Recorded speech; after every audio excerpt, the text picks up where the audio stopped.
Suzanne Bibby. Thank you once again for the opportunity to speak in favor of making English the official language of government of Carroll County.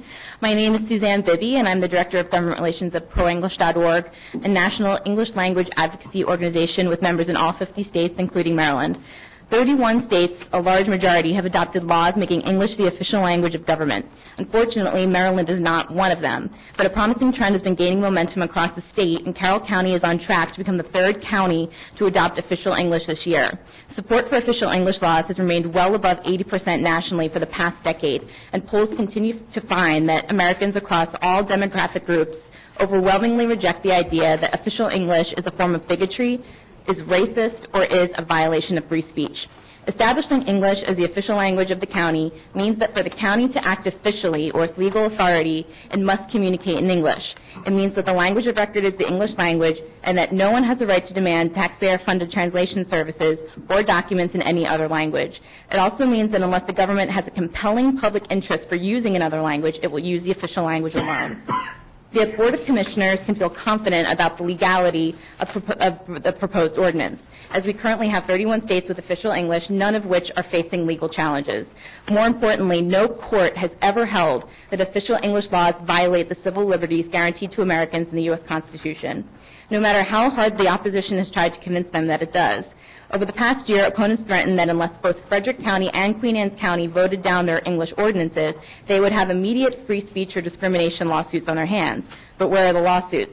These ordinances specifically define that all official English relates to is government communications, and that it makes clear that the First Amendment rights are preserved for all county residents.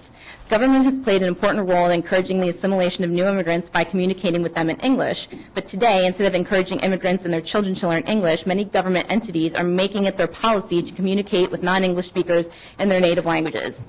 This represents a total reversal of the melting pot tradition inherent in the United States' original national motto, E pluribus unum, out of many one.